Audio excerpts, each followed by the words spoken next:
ಹಗರಣದ ವಿಚಾರವಾಗಿ ನಿನ್ನೆ JDS ಹಾಗೂ BJP ನಾಯಕರು ಧರಣಿ ಕೂತ್ಕೊಂಡಿದ್ದು ಅಹೋರಾತ್ರಿ ಧರಣಿ ನಡೆಸಿದ್ರು. ಈ ಬಗ್ಗೆ ನಮ್ಮ ಜೊತೆ ಮಾತನಾಡಲಿಕ್ಕೆ JDS BJP ನಾಯಕರಾದಂಥ ಭರತ್ ಶೆಟ್ಟಿ ಅವರು ನಮ್ಮ ಜೊತೆಗಿದ್ದಾರೆ. ಅವರೇನು ಹೇಳ್ತಾರೆ ಕೇಳ್ಕೊಂಬರೋಣ ಬನ್ನಿ. ಅಹೋರಾತ್ರಿ ಧರಣಿಯನ್ನು ನಾವು BJPಯ ನಾವೆಲ್ಲ ಶಾಸಕರು ಮತ್ತು JDSನ ಶಾಸಕರು ಸೇರಿಕೊಂಡು ಅಹೋರಾತ್ರಿ ಧರಣಿಯನ್ನು ಮಾಡ್ತಾಯಿದ್ದೇವೆ. ಅಸೆಂಬ್ಲಿ ಒಳಗೆ ನಮಗೆ ಯಾವ ರೀತಿಯ ಚರ್ಚೆಗೆ ಅವಕಾಶ ಮಾಡಿಕೊಡಬೇಕಿತ್ತು, ಮಾಡಿಕೊಡಲಿಲ್ಲ. ಏನೋ ಒಂದು ಮುಚ್ಚಿಡ್ತಿದ್ದಾರೆ ಅನ್ನೋದು ನಮಗೆ ಭಾಸವಾಗ್ತಾಯಿದೆ. ಕರ್ನಾಟಕದ ಜನತೆ ಇದರ ಬಗ್ಗೆ ತಿಳಿದುಕೊಳ್ಬೇಕು. ವಿಷಯದ ಬಗ್ಗೆ ಒಂದು ಆರೋಗ್ಯಕರವಾದ ಡಿಬೇಟ್ ಆದರೆ ಮಾತ್ರ, ಚರ್ಚೆಗಳಾದರೆ ಮಾತ್ರ ನಮ್ಗೆ ಗೊತ್ತಾಗ್ತದೆ. ಜನರ ಡಿಸಿಷನ್ ತೆಗಿಬೋದು, ಆದರೆ ಇವರು ಚರ್ಚೆಗೆ ಆಸ್ಪದವನ್ನು ಕೊಡ್ತಾ ಇಲ್ಲ. ಮುಚ್ಚಿಡೋದಂತೂ ಖಂಡಿತ ಏನೋ ಇದರಲ್ಲಿ ದೊಡ್ಡ ಸ್ಕ್ಯಾಮ್ ಆಗಿದೆ, ಅದನ್ನು ಮುಚ್ಚಿಡ್ತಾ ಇದ್ದಾರೆ. ನಮಗೆಲ್ಲರಿಗೂ ಗೊತ್ತಿರುವಂಥ ವಿಷಯ. ಅದರ ಬಗ್ಗೆ ಚರ್ಚೆಗೆ ಬನ್ನಿ ಅಂತ ಹೇಳಿದ್ರೆ ಟೆಕ್ನಿಕಲ್ ಸಮಸ್ಯೆಗಳನ್ನು ಪ್ರೊಸೀಜರ್ ಲ್ಯಾಬ್ಸ್ ಅಂತ ಹೇಳಿ ಜಾರ್ಕೊಳ್ಳುವಂಥ ವ್ಯವಸ್ಥೆನ ಮಾಡ್ಕೊಂಡಿದ್ದಾರೆ. ಮುಖ್ಯಮಂತ್ರಿಗಳು ಮತ್ತು ಅವ್ರ ಕುಟುಂಬದವರು ನೇರವಾಗಿ ಇದರಲ್ಲಿ ಭಾಗಿಯಾಗಿದ್ದಾರೆ. ಹಾಗಾಗಿ ನಾವು ಒಂದು ಸ್ಕ್ಯಾಮ್ ನಂತರ ಮತ್ತೊಂದು ಸ್ಕ್ಯಾಮ್ ಕರ್ನಾಟಕದಲ್ಲಿ ನಡೀತಾ ಇದೆ. ಹೊರಗೆ ನೋಡಿದರೆ ಕಾನೂನು ಸುವ್ಯವಸ್ಥೆ ತುಂಬ ಹದಗೆಟ್ಟಿದೆ, ಕೊಲೆಗಳಾಗ್ತಾಯಿದೆ. ಹೆಣ್ಮಕ್ಳ ಮೇಲೆ ಏನು ಅತ್ಯಾಚಾರದೊಂದಿಗೆ ಕೊಲೆಗಳು ಇದಾಗುವುದೆಲ್ಲ ನಾವು ನೋಡ್ತಾ ಇದ್ದೇವೆ.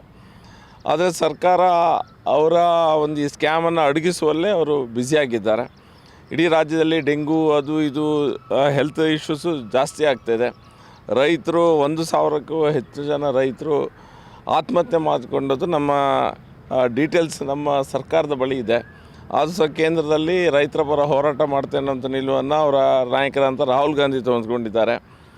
ಒಂದು ಭ್ರಷ್ಟಾಚಾರದ ಕೂಪವಾಗಿ ವಿಧಾನಸೌಧ ಬೆಳೀತಾ ಇದೆ.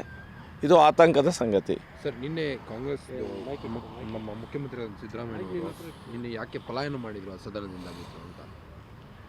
ಮುಖ್ಯಮಂತ್ರಿ ಸಿದ್ದರಾಮಯ್ಯನವರು ಯಾವುದೇ ವಿಷಯವನ್ನು ಫೇಸ್ ಮಾಡುವಂಥ ಒಂದು ಶಕ್ತಿ ಅವರಿಗೆ ಮಾನಸಿಕ ಶಕ್ತಿ ಸಹ ಅವರಲ್ಲಿ ಇಲ್ಲ ಅನ್ನೋದು ಭಾಸವಾಗ್ತಾಯಿದೆ. ಅದರೊಂದಿಗೆ ಕಾಂಗ್ರೆಸ್ನ ಪ್ರೆಸೆಂಟ್ ಡಿಸ್ಪೆನ್ಸೇಷನ್ ಏನಿದೆ, ಅವರು ಸಹ ಎಲ್ಲರೂ ಸ್ಪೀಕರಿಂದ ಆದಿಯಾಗಿ ಎಲ್ಲರೂ ಸಹ ಇದರಲ್ಲಿ ಸೇರಿಕೊಂಡು ತಪ್ಪಿಸ್ಕೊಳ್ಳಲಿಕ್ಕೆ ಒಂದಲ್ಲ ಒಂದು ದಾರಿಯನ್ನು ಹುಡ್ಕೊಳ್ತಾ ಇದ್ದಾರೆ. ಹಾಗಾಗಿ ಚರ್ಚೆಗೆ ಅವಕಾಶವನ್ನು ಕೊಡ್ತಾ ಇಲ್ಲ. ಎಲ್ಲೋ ಒಂದು ಕಡೆ ಕಾಂಗ್ರೆಸ್ಗೆ ಹಿನ್ನಡೆ ಆಗ್ತಾ ಇದೆ, ಯಾಕಂತಂದರೆ ಹೈಕೋರ್ಟ್ ನಿನ್ನೆ ತಡೆ ನೀಡಿತು. ಎಲ್ಲೋ ಒಂದು ಕಡೆ ಅಲ್ಲ, ಎಲ್ಲ ಕಡೆ ಸಹ ಅವರಿಗೆ ಹಿನ್ನಡೆ ಆಗ್ತಾಯಿದೆ. ಇಡಿ ಅಧಿಕಾರಿಗಳ ಮೇಲೆ FIR ಹಾಕುವಂಥ ಪ್ರಯತ್ನವನ್ನು ಸಹ ಮಾಡಿದರು. ಅದು ಆ ಕಲ್ಲೇಶ್ ಅನ್ನುವಂಥ ಒಬ್ಬ ವ್ಯಕ್ತಿಯನ್ನು ಹಿಡ್ಕೊಂಡು, ಯಾವ ವ್ಯಕ್ತಿಯನ್ನು ಮುಖ್ಯಮಂತ್ರಿ ಸಿದ್ದರಾಮಯ್ಯನವರೇ ಸ್ವಲ್ಪ ತಿಂಗಳ ಹಿಂದೆ ಸಸ್ಪೆಂಡ್ ಮಾಡಿದರು. ಆ ವ್ಯಕ್ತಿನ ಮುಂದೆ ಇಟ್ಕೊಂಡು ಇಡಿ ಮೇಲೆ FIR ಹಾಕುವಂಥ ಪ್ರಯತ್ನವನ್ನು ಕೈ ಹಾಕಿದರು.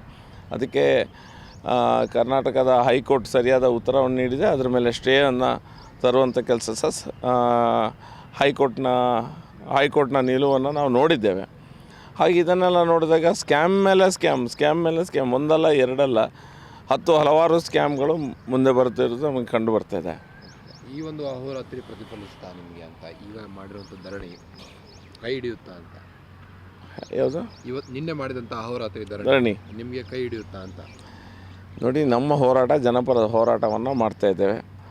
ನಾವು ಜನರ ಟ್ಯಾಕ್ಸ್ ಪೇಯರ್ಸ್ ಮನಿ ಏನಿದೆ, ದುಡ್ಡೇನಿದೆ, ಇವರು ತಮ್ಮ ಸ್ವಂತ ಜೇಬಿಗೆ ಹಾಕ್ಕೊಳ್ಳೋದನ್ನು ತಡೆಯುವಂಥ ಒಂದು ಹೋರಾಟಕ್ಕೆ ನಾವು ಇಳಿದಿದ್ದೇವೆ. ನಮ್ಮ ಧರಣಿಯ ಒಂದು ಭಾಗವಾಗಿ ಅಹೋರಾತ್ರ ಧರಣಿಯನ್ನು ನಿನ್ನೆ ಮಾಡಿದ್ದೇವೆ. ಬೇರೆ ರೀತಿಯ ಧರಣಿ ಹೋರಾಟವನ್ನು ನಾವು ಕೈಗೊಳ್ಳಲಿಕ್ಕಿದ್ದೇವೆ. ಇದಿಷ್ಟು ಭರತ್ ಶೆಟ್ಟಿ ಅವರ ಮಾತು. ಕ್ಯಾಮ್ರಾಮನ್ ಗಿರಿಬಾಬು ಜೊತೆ ನಾನು ನಿಮ್ಮ Karthik, guarantee news, Bengaluru. Guarantee news, ಸುದ್ದಿ ಖಚಿತ, ನ್ಯಾಯ ನಿಶ್ಚಿತ.